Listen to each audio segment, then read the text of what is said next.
Ce dossier rempli de bulletins de salaire, il pensait l'avoir définitivement rangé. Pourtant, depuis 1 an et demi, Guy a commencé une nouvelle vie professionnelle. À 69 ans, ce retraité est surveillant pour des examens d'école. Là, pour l'instant, j'en suis à 820 € depuis le début de l'année. Alors réparti sur l'année, ça fait pas beaucoup, mais le peu que ça fait, c'est toujours ça. Ancien employé d'une collectivité locale, Guy touche une retraite d'environ 1 350 € par mois. Mais après avoir payé son loyer, toutes ses charges, ses courses et l'essence de sa voiture, il ne lui reste plus que 200 €.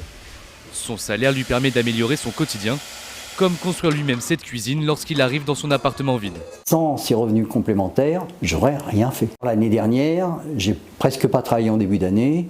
Je me suis retrouvé dans mon fauteuil, ou enfin dans mon canapé. Je peux vous dire que les journées sont longues, on déprime, même pas de quoi se payer un billet de train. Excusez-moi.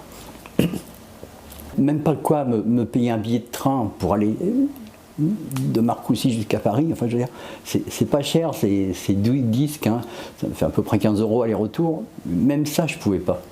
Comme Guy, ils sont environ 370 000 en France accumulés emploi et retraite. Des plateformes sur Internet proposent de mettre en relation des retraités et des employeurs.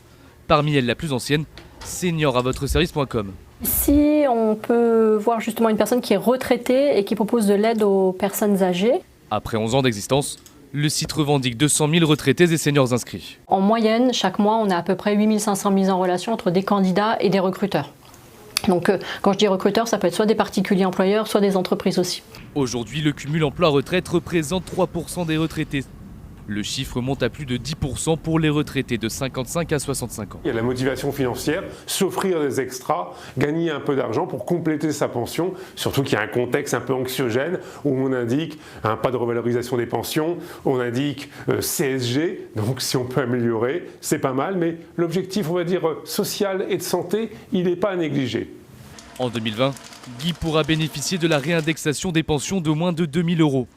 Insuffisant pour le retraité qui compte garder son emploi coûte que coûte.